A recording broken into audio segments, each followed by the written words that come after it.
नमस्कार दोस्तों, स्वागत है आपका। और आज हम पढ़ने जा रहे हैं रोटेशनल मोशन। रोटेशनल मोशन में सबसे पहले हम बात करेंगे प्योर रोटेशन की। देन उसके बाद हम समझेंगे कि प्योर रोटेशन में काइनेटिक एनर्जी कैसे लिखी जाती है। तो प्योर रोटेशन का मतलब होता है कि ऑब्जेक्ट सिर्फ रोटेट करे, ट्रांसलेट ना करे। समझते हैं बात को?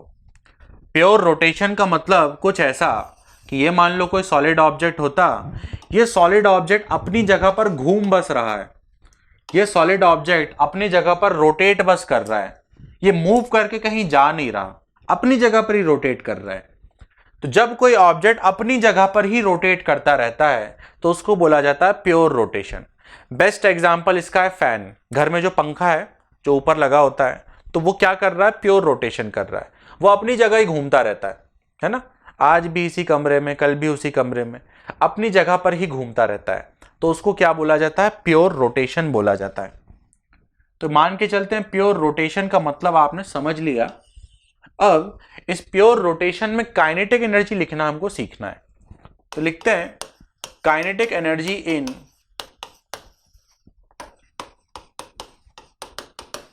Pure rotation. प्योर रोटेशन की काइनेटिक एनर्जी। तो मान लेते हैं कोई सॉलिड ऑब्जेक्ट है, कुछ भी हो सकता है, ये पंखा हो सकता है, या कोई रिंग हो सकती है, या डिस्क, या सॉलिड स्फीयर, या हॉलो स्फीयर, कुछ भी हो सकता है ये। तो मान लेते हैं कि कोई सॉलिड ऑब्जेक्ट है जो कि ऐसा रोटेट कर रहा है, ये इसका रोटेशन है। एंगुलर वेलोसिटी इसकी ओमेगा दी हुई है। हम इसकी काइनेटिक एनर्जी लिखना चाहते हैं। तो हमको आइडिया आया कि ये जो सॉलिड ऑब्जेक्ट है, ये सॉलिड ऑब्जेक्ट अनगिनत छोटे छोटे पार्टिकल से मिलके बना होगा। तो मैंने मान लिया एक पार्टिकल m1 एक्सिस से r1 डिस्टेंस दूर, फिर यहां कहीं मैंने मान लिया m2 एक्सिस से r2 डिस्टेंस दूर। तो ऐसे बहुत सारे पार्टिकल से मिलकर ये बना होगा। सीधी सी बात है, ये ऑब्जेक्ट घूम रहा है, ये ऑब्जेक्ट ऐसा रोटेट कर रहा है, तो ये अपना मस्त सर्कल में घूमता होगा, ये भी अपने मस्त सर्कल में घूम रहा होगा। सीधी सी बात है ना, ऐसा रोटेशन हो रहा है ना, तो सारे के सारे पार्टिकल क्या कर रहे होंगे? Circular motion. ये भी सर्कुलर मोशन कर रहा होगा, ये भी सर्कुलर मोशन कर रहा होगा। अब हम किस चीज में इंटरेस्टेड हैं? हम लिखना चाहते हैं कि काइनेटिक एनर्जी। तो देखो लिखा मैंने,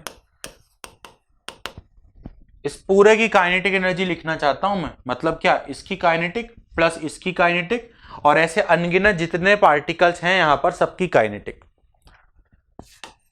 तो लिखा मैंने पहले वाले की काइनेटिक प्लस दूसरे वाले की काइनेटिक।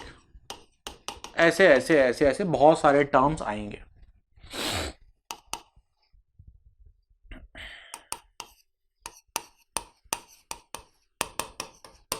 हाफ कॉमन हो जाएगा, m1 की जगह m1, फिर आता v1 स्क्वायर। v1 मतलब इस पार्टिकल की स्पीड। ये पार्टिकल क्या कर रहा है? ये पार्टिकल सर्कुलर मोशन कर रहा है। तो अगर ये सर्कुलर मोशन कर रहा है तो इसकी स्पीड क्या होगी? v equal to omega R. तो v1 की जगह मैं लिखने जा रहा हूं ओमेगा r1। वैसे v2 की जगह मैं लिखने जा रहा हूं ओमेगा r2।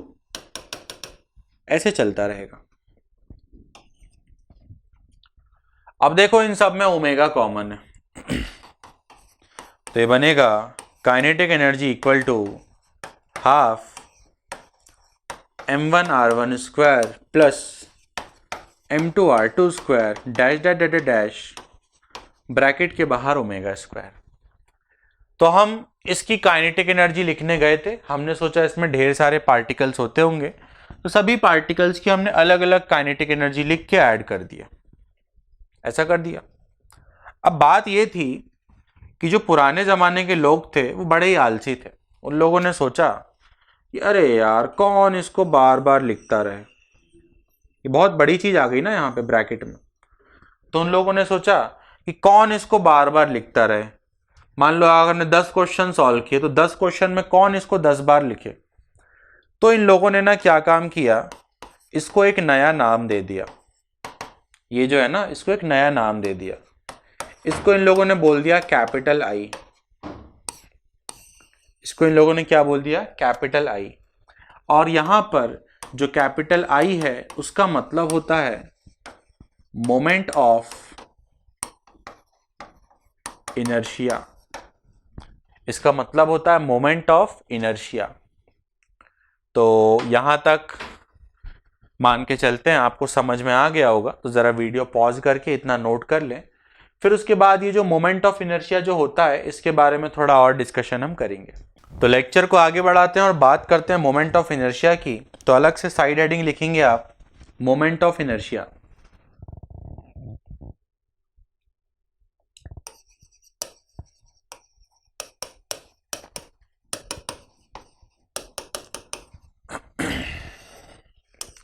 जिसको हम रिप्रेजेंट करते हैं कैपिटल आई से, और जिसका अभी अभी हमने फॉर्मूला देखा कि ये जो ब्रैकेट था इसी को हमने क्या बोल दिया है? आई बोल दिया है। ठीक है, तो मोमेंट ऑफ इनर्शिया का जो फॉर्मूला होगा वो यही हो जाएगा, ये जो लिखा हुआ है।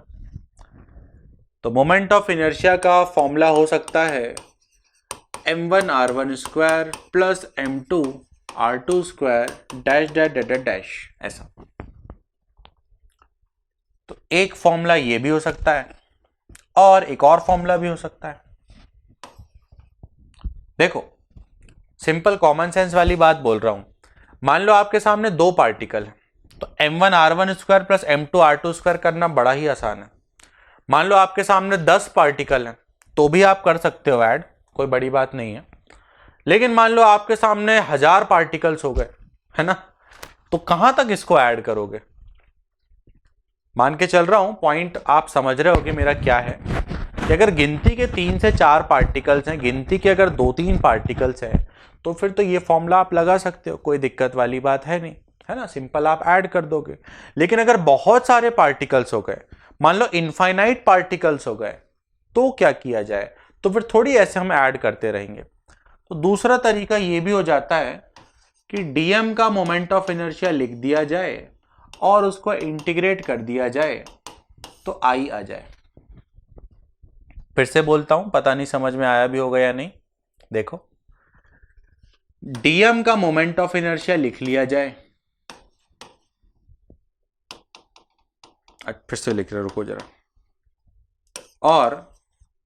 और फॉर डीएम, डीएम के लिए मोमेंट ऑफ इनर्शिया लिख लिया जाए जो कि क्या होगा? डी आई, और इसको इंटीग्रेट कर दिया जाए so that total moment of inertia आ जाए।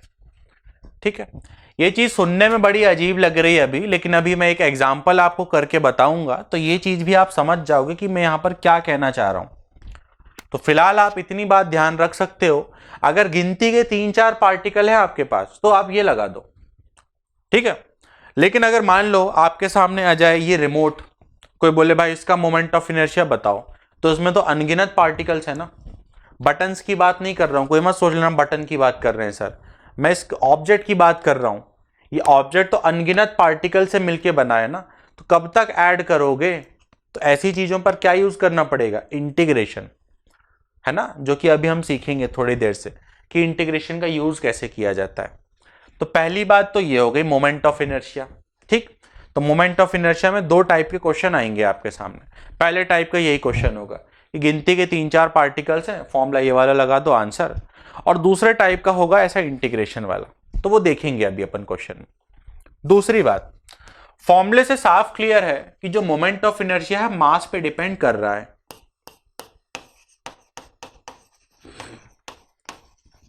तो moment of inertia depends on, first point हम मास बोल सकते हैं। दूसरी बात देख सकते हो, मोमेंट ऑफ इनर्शिया आर पे भी डिपेंड कर रहा है, R1 पे, R2 पे। ये R1 R2 क्या है? जरा जाइए फ्लैशबैक में, यहां देखिए, ये है R1 R2, R1 R2, है ना। R1 R2 क्या है? R1 R2 are the distance from the axis. देख सकते हो, एक्सिस से डिस्टेंस है R1, एक्सिस से डिस्टेंस है R2। ठीक है, तो मोमेंट ऑफ इनर्शिया R1 और R2 पे भी डिपेंड कर रहा है। R1 और R2 जितने ज्यादा होंगे मोमेंट ऑफ इनर्शिया उतना ज्यादा होगा। R1 और R2 जितना ज्यादा होगा मोमेंट ऑफ इनर्शिया उतना ज्यादा होगा। इसका क्या मतलब हुआ? R1 और R2 जितना ज्यादा होगा मतलब ये मास एक्सिस से जितना दूर होगा, ये मास एक्सिस से जितना दूर होगा मोमेंट ऑफ इनर्शिया उतना ज्यादा होगा, और ये मास एक्सिस के जितना पास होगा मोमेंट ऑफ इनर्शिया उतना कम होगा। तो हम ऐसा बोल सकते हैं कि मोमेंट ऑफ इनर्शिया दो बातों पे डिपेंड करता है। पहली बात मास पे, और दूसरी बात इस बात पे कि वो मास कितनी दूरी पे रखा हुआ है, मास एक्सिस से कितना दूर रखा हुआ है। तो हम बोलते हैं I depends on mass, and second है डिस्ट्रीब्यूशन ऑफ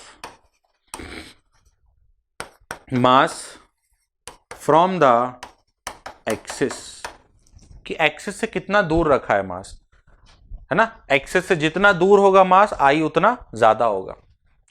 तो दो बातें हो गई। तीसरी बात, ये एक स्केलर क्वांटिटी होती है, तो डायरेक्शन के बारे में बिल्कुल परेशान ना हो, पूरा स्केलर है, यहां लिख देते हैं इसको। ये एक स्केलर क्वांटिटी है, तो डायरेक्शन की तो बात ही खत्म हो गई। एक और बहुत जरूरी बात, R1, R2, R3 जितने भी R यहां पर आएंगे, these are perpendicular distance from the axis। R1, R2, R3 जितने भी R यहां पर है सारे के सारे परपेंडिकुलर डिस्टेंस है ना। डायग्राम आपके सामने है, आपको ऑलरेडी दिख गया होगा। ये देखो मैंने परपेंडिकुलर ही बनाया था पहले भी। तो जरा आप वीडियो पॉज करेंगे, फिर से ये जो इतना आपको बताया गया है ये आप नोट करेंगे, उसके बाद फिर हम आगे बढ़ते हैं। अब एक सिंपल सा क्वेश्चन ट्राई करते हैं सो दैट आपको क्लियर हो जाए कि मोमेंट ऑफ इनर्शिया कैलकुलेट कैसे किया जाता है। तो देखिए,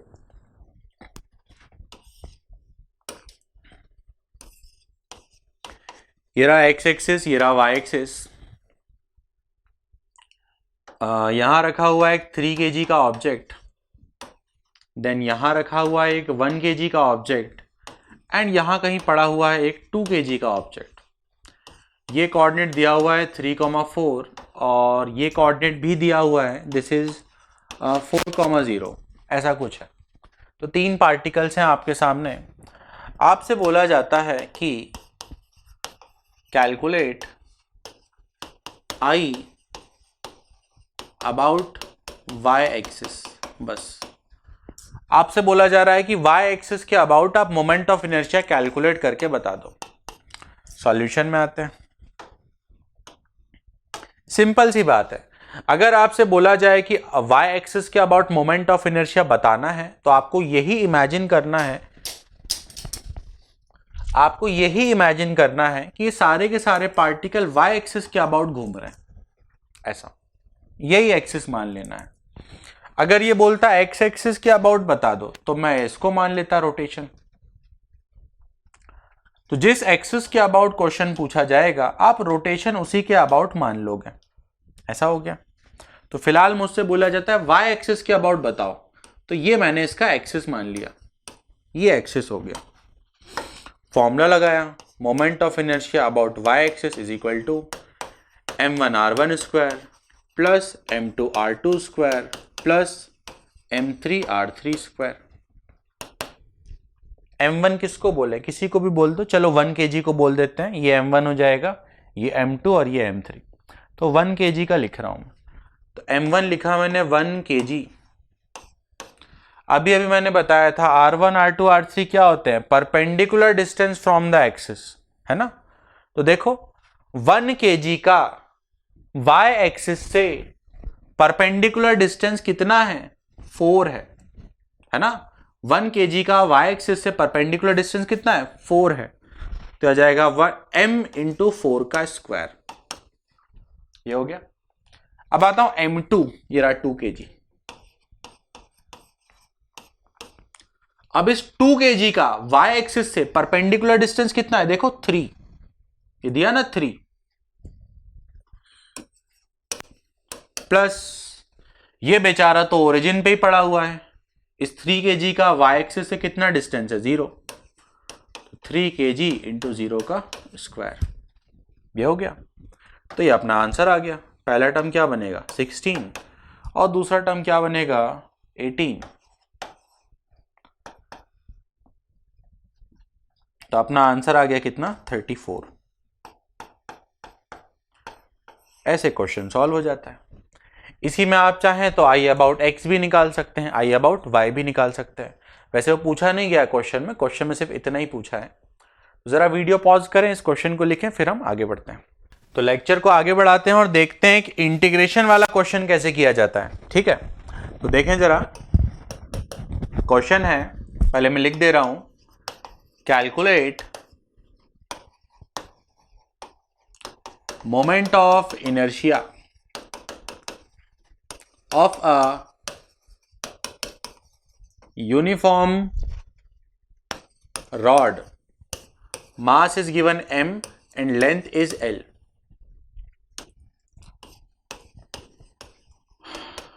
बड़ा लेंथी क्वेश्चन होता है इसमें, मतलब बहुत सारा लिखना होता है। About an axis passing through its one end and perpendicular to rod, है ना, बड़ा ही लंबा चौड़ा क्वेश्चन। देखो लिखा काफी सारा है इसने, इसका डायग्राम बना के कहानी खत्म करते हैं। क्वेश्चन हमसे कहता है कि मोमेंट ऑफ इनर्शिया आपको बताना है एक रॉड का, एक रॉड का मोमेंट ऑफ इनर्शिया आपको बताना है। अच्छे से बनाते हैं इसको, रुकिए जरा, कहां गया रेक्टेंगल, ये रहा।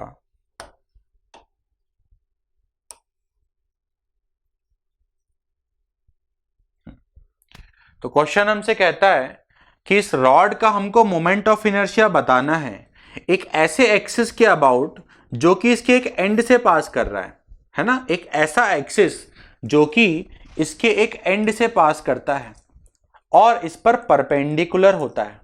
तो दिस इज एक्सिस, ये इसका एक्सिस है और इसके अबाउट हमसे मोमेंट ऑफ इनर्शिया पूछा जा रहा है। मान के चलते क्वेश्चन आपको समझ में आ गया होगा ना, कि एक रॉड होती है, एक एक्सिस जो कि इसके एंड से पास कर रहा है, इसके अबाउट मोमेंट ऑफ इनर्शिया बता दो। तो ये क्वेश्चन है, इसके सॉल्यूशन में आते हैं, समझिएगा कैसे क्या किया जाता है इंटीग्रेट। तो हमने क्या किया, हमने एक्सिस से x डिस्टेंस आगे एक dx लेंथ का एलिमेंट मान लिया जिसका कि मास dm होता होगा, और हमने इस dm का मोमेंट ऑफ इनर्शिया लिखा।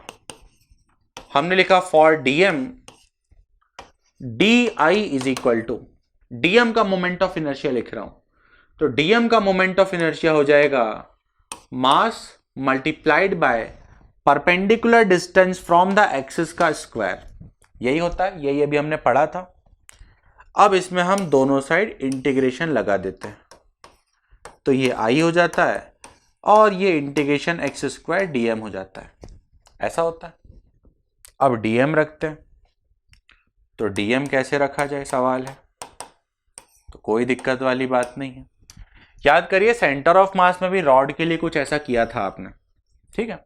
तो dm रखने का तरीका, अगर l लेंथ का मास m था तो 1 यूनिट का मास क्या होता है m बाय l, तो 2 यूनिट का मास क्या होता है 2m बाय l। ये क्या कहानी चल रही है, पूरा वही तो चल रहा है ना, कि 50 किलो आलू इतने के आए तो 1 किलो कितने के होंगे, तो 2 किलो कितने के होंगे, तो 3 किलो कितने के होंगे, वैसे ही तो चल रहा है। तो अगर L लेंथ का मास m था तो 1 का मास, अगर L लेंथ का मास m था तो 1 यूनिट का मास m बाय l होता, 2 यूनिट का मास 2m बाय l होता, तो dx यूनिट का मास है ना, dx लेंथ का मास क्या होता dx m by l। dx length का मास, dx लेंथ का मास मतलब dm, मतलब क्या dm, मतलब कि ये आपने dm निकाल लिया, dm, उस dm को यहां रख दो, तो क्या रखूंगा dx m बाय l। तो देख सकते हो आप m बाय l बाहर आ गया, कांस्टेंट था, इंटीग्रेशन में बचेगा एक्स स्क्वायर dx। अब x की लिमिट रखनी है, कोई दिक्कत वाली बात नहीं है। रॉड की लेंथ कितनी है, रॉड की लेंथ l है ना, तो x कहां से कहां तक जाएगा, 0 से l। ऐसे समझ लो, यहां पर अगर आप 0,0 बोलते हो, इसकी लेंथ l है, तो ये कितना हो जाएगा l,0। तो देख सकते हो ना x कहां से कहां तक वेरी कर रहा है, 0 से लेकर के l तक।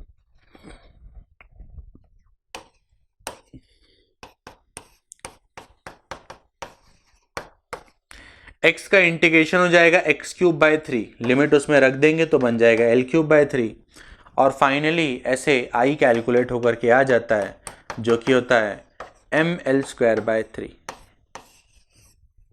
तो कुछ इस टाइप के प्रॉब्लम्स आते हैं, इसमें एलिमेंट मान के इंटीग्रेट करना पड़ता है। तो ज़रा एक बार फिर से आप सॉल्यूशन देख लो क्या किया गया है ना।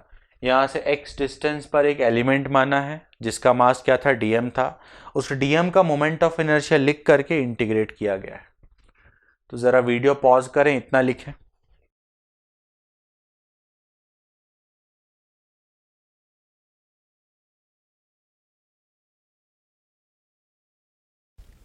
फिर से वीडियो पॉज करें और ये बाकी का और नोट कर लें, उसके बाद फिर हम आगे बढ़ते हैं। तो जैसा अभी अपन ने रॉड के लिए फॉर्मूला देखा, वैसे रिंग के लिए भी एक फॉर्मूला होता है, डिस्क के लिए भी एक फॉर्मूला होता है, सॉलिड स्फीयर के लिए भी एक फॉर्मूला होता है, हॉलो स्फीयर के लिए भी एक फॉर्मूला होता है। तो ऐसे ढेर सारे फॉर्मूले होते हैं। तो हमारी कोशिश ये रहती है कि ये सारे के सारे फॉर्मूले हमको याद रहें। अगर हमको ये फॉर्मूले याद होते हैं तो अपन ऐसे ना टाइम बर्बाद करने से बचते हैं। समझ रहे हो ना क्या कह रहा हूँ? देखो, ये टाइम बर्बाद, अगर डायरेक्टली आपको ये फॉर्मूला याद है ml²/3, तो एग्जाम में आपको इतना टाइम बर्बाद नहीं करना पड़ेगा ना। तो इस वजह से जो बाकी के जरूरी फॉर्मूले हैं वो हम लिखने जा रहे हैं। तो साइड हेडिंग लिखेंगे आप, अदर इंपॉर्टेंट फॉर्मूले of moment of inertia. Side heading है अदर इंपॉर्टेंट फॉर्मूले फॉर मोमेंट ऑफ इनर्शिया।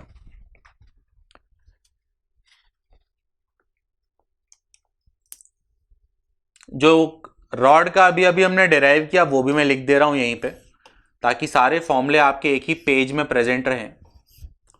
तो ये रॉड है, इसके अबाउट इसका होता है ml²/3। ये एक्सेस यहां बना है, हाँ ये ऐसा एरो समझ जाना, इसके अबाउट घूम रहा है। सेम रॉड में अगर ऐसा एक्सेस हो, कहां से पास हो रहा है ये, सेंटर ऑफ मास से। कहां से पास हो रहा है, सेंटर ऑफ मास से।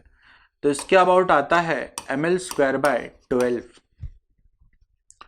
उसके बाद ये रिंग आ गई,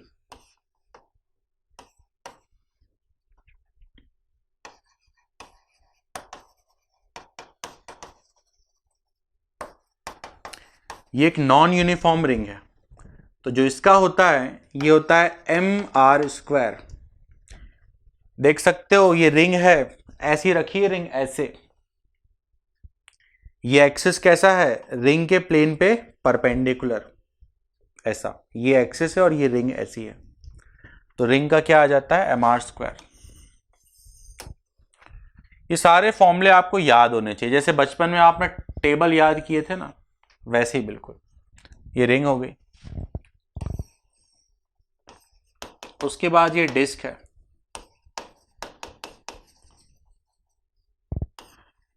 ये है इसका एक्सिस। ये भी कैसा है, एक्सिस, इसके सरफेस पे परपेंडिकुलर। कहां से पास हो रहा है, सेंटर ऑफ मास से। इसका भी सेम इसका सॉरी सेम नहीं, इसका होता है mr²/2। रिंग का इतना होता है, डिस्क का इतना होता है। इसमें कुछ समझने की बातें नहीं है, डायरेक्ट मैं फॉर्मूला लिख रहा हूं, आप भी नोट करते जाएं साथ ही साथ, और ये फॉर्मूले आपको याद होने चाहिए बस। डिस्क के बाद स्फीयर आ जाता है, तो ये है हॉलो यूनिफॉर्म स्फीयर। इसका होता है 2/3 mr²। देखो यहां पर जो मैं ये बातें यूज कर रहा हूं, जैसे m का मतलब मास है, ये तो आप समझते होगे। l का मतलब लेंथ हो जाएगा, ये भी आप समझते हो। इस वजह से इनको मैंने अलग से लिखा नहीं है। वैसे यहां पर देखो आर आ गया, आर का मतलब क्या है, रेडियस, रेडियस, रेडियस, तो हॉलो स्फीयर हो गया। हॉलो स्फीयर के बाद मैं लिखने जा रहा हूं सॉलिड स्फीयर का।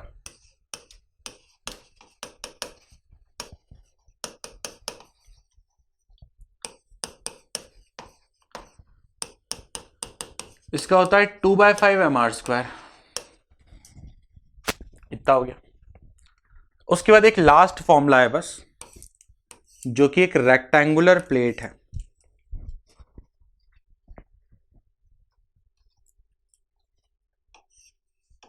इसमें भी कहां से पास हो रहा है एक्सिस, सेंटर ऑफ मास से।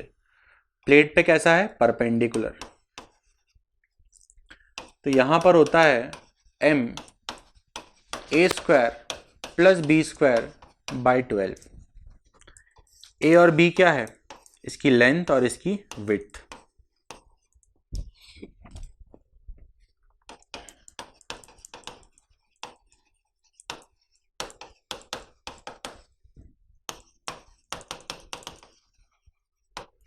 तो बस इतने से फॉर्मूले आपको याद होने चाहिए। अगर इतने से फॉर्मूले आपको याद रहते हैं तो आप सारे क्वेश्चन कर पाओगे। तो जरा वीडियो पॉज करो और यहां से यहां तक का लिख लो पहले।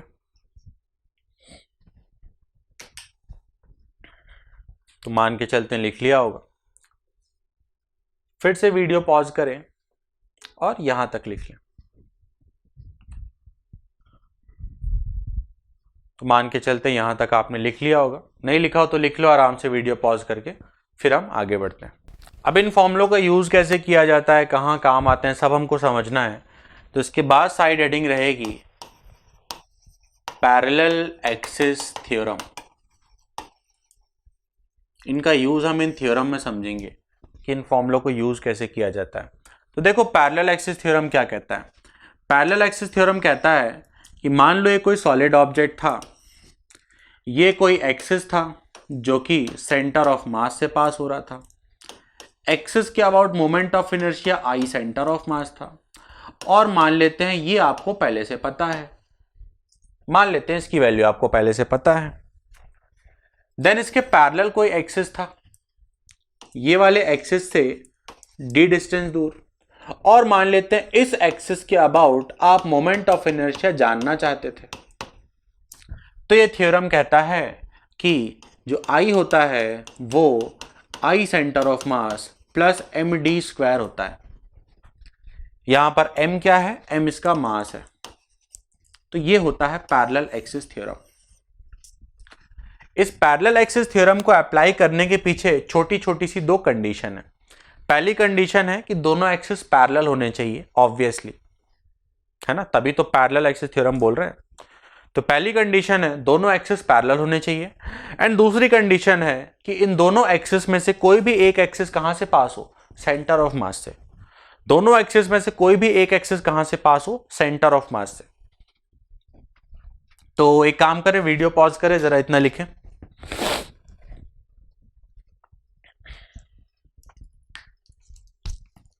तो मान के चलते हैं आपने लिख लिया होगा, ठीक है।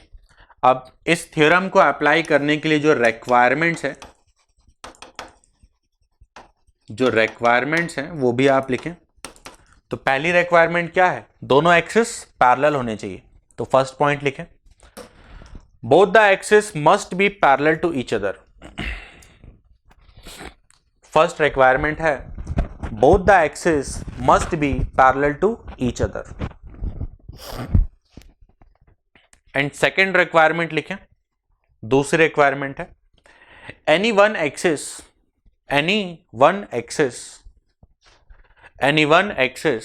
Must pass through centre of mass.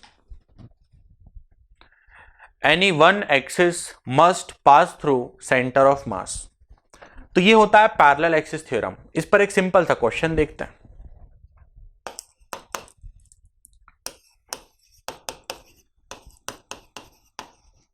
तो ये आपके सामने एक सॉलिड स्फीयर है, आपसे बोला जाता है कि इसके टेंजेंट के अबाउट मोमेंट ऑफ इनर्शिया बता दो। सॉलिड स्फीयर है, मास m है, रेडियस इसका r है। ये क्वेश्चन है कि ये एक सॉलिड स्फीयर है, इस पे टेंजेंट के अबाउट आई बता दो। सॉल्यूशन में आते हैं, देखो बड़ा ही आसान है। ये बनाया मैंने सॉलिड स्फीयर, ये बनाया मैंने एक एक्सिस जो कि कहां से पास हो रहा है, सेंटर ऑफ मास से, आई सेंटर ऑफ मास, जिसके अबाउट मोमेंट ऑफ इनर्शिया हमको पता है, आज की ही क्लास में लिखा है थोड़ी देर पहले, 2/5 mr²। अभी नहीं, मैंने फॉर्मूले लिखवाए थे 5-6 फॉर्मूले, उसी में था। तो ये आई सेंटर ऑफ मास आपको पहले से पता है। आपसे पूछा जा रहा है इस एक्सिस के अबाउट मोमेंट ऑफ इनर्शिया, तो लगा दो पैरेलल एक्सिस थ्योरम। क्या है parallel axis theorem? I is equal to I centre of mass plus m into D square. D क्या था देखें जरा, डी अटक गया क्या बोर्ड, हाँ, डी इन दोनों एक्सिस के बीच का डिस्टेंस था। तो यहां पर देखो इन दोनों एक्सिस के बीच का क्या डिस्टेंस है, r, तो d की जगह क्या आ जाएगा, r। अब कुछ नहीं बचा, आई सेंटर ऑफ मास की वैल्यू रख दो जो कि 2/5 mr² है, तो ये हो जाएगा 7/5 mr²। तो इस टाइप के क्वेश्चंस पूछे जाते हैं पैरेलल एक्सिस थ्योरम में। तो जरा वीडियो पॉज करें, इतना और लिखें, फिर हम आगे बढ़ते हैं। तो लेक्चर को आगे बढ़ाते हैं और जो नेक्स्ट थ्योरम है that is perpendicular axis theorem. और इसमें सबसे पहली बात तो ये है कि ये सभी ऑब्जेक्ट्स के लिए वैलिड नहीं होता। This is valid for 2 dimensional planar objects only. ये सिर्फ और सिर्फ 2D ऑब्जेक्ट्स के लिए वैलिड होता है, 2D प्लेनर ऑब्जेक्ट्स के लिए। मतलब रिंग के लिए ये वैलिड है, डिस्क के लिए ये वैलिड है, रेक्टेंगुलर प्लेट के लिए भी ये वैलिड है। प्लेनर ऑब्जेक्ट मान के चलते हैं, आप समझ गए होंगे आप प्लेनर ऑब्जेक्ट का क्या मतलब होता है। ऐसे प्लेनर ऑब्जेक्ट जिनकी कोई थिकनेस नहीं होती, प्लेन पूरा ऐसा प्लेनर ऑब्जेक्ट, तो सिर्फ ऐसे ऑब्जेक्ट्स के लिए ये वैलिड होता है। रिंग के लिए वैलिड होगा, डिस्क के लिए वैलिड होगा, रेक्टेंगुलर प्लेट के लिए वैलिड होगा। तो this theorem is valid for 2D planar objects only. For example ring, disc, rectangular plate, ऐसी चीजों के लिए वैलिड होता है। अब समझते हैं थ्योरम क्या कहता है। थ्योरम कहता है कि मान लो ये एक्स एक्सिस था, ये वाई एक्सिस था, ये पूरा का पूरा एक्स वाई प्लेन था। अब मान लेते हैं कि इस एक्स वाई प्लेन पर कोई प्लेनर ऑब्जेक्ट रखा हुआ था, ऐसा, ये कोई ऑब्जेक्ट है, object in X Y plane, ये ऑब्जेक्ट एक्स वाई प्लेन में रखा हुआ है, ठीक है।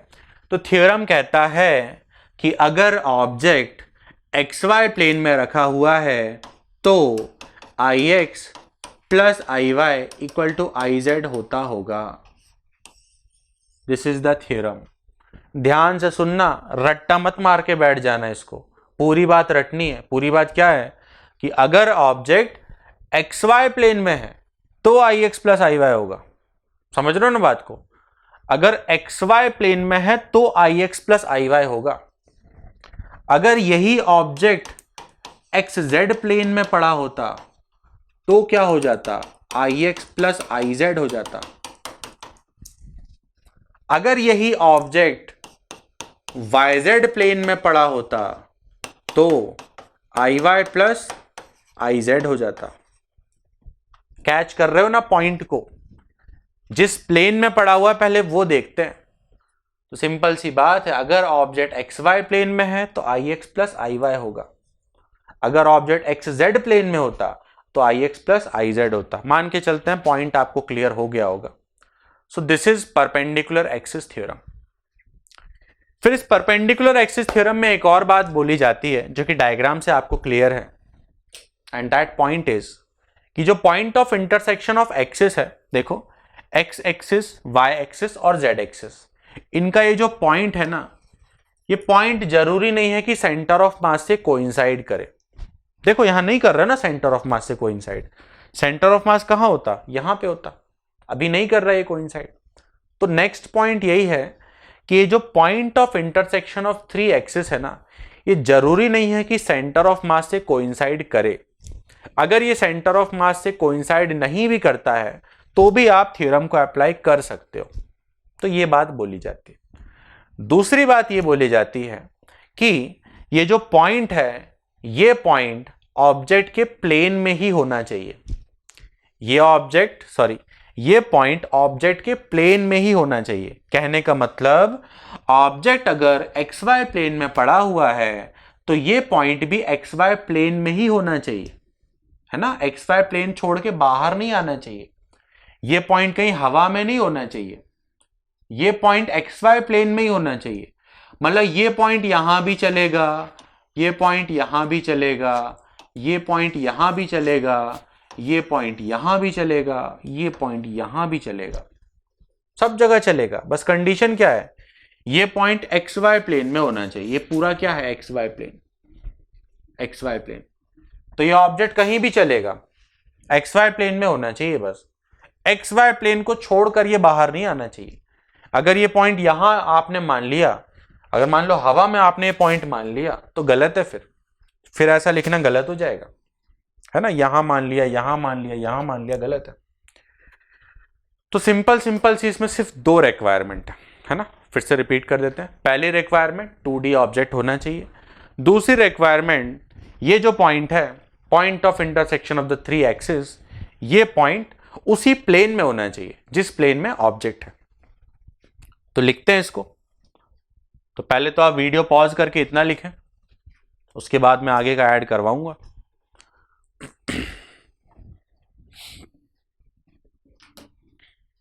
तो मान के चलते हैं लिख लिया होगा, तो लिखो इसमें। पहला पॉइंट है, the point of intersection of three axis, the point of intersection of three axis may or may not coincide with center of mass. The point of intersection of three axes may or may not coincide with center of mass. Next point. The point of intersection of three axes, the point of intersection of three axes must be present in the plane of object, must be present in the plane of object, must be present in the plane of object. इस पर एक simple सा question देखते हैं।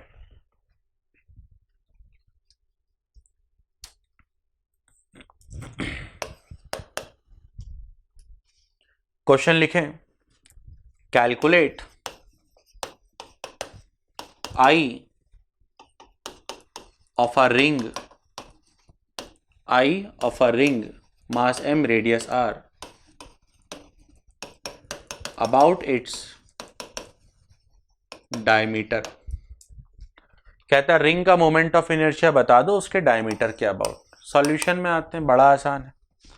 ये मैंने एक ring बना लिया, ये मैंने एक डायमीटर बना दिया जिसको मैंने एक्स एक्सिस बोल दिया, ये मैंने एक और डायमीटर बना दिया जिसको मैंने वाई एक्सिस बोल दिया। अब आप देख सकते हो ये रिंग जो है एक्स वाई प्लेन में रखी हुई है। तो अगर ये रिंग एक्स वाई प्लेन में है तो मुझे लिखना चाहिए I X plus I Y equal to I Z.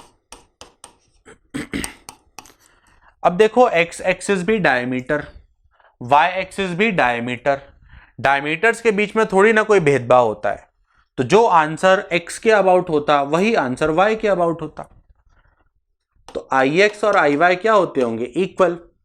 तो आई वाई की जगह भी मैंने क्या लिख दिया, आई एक्स, है ना।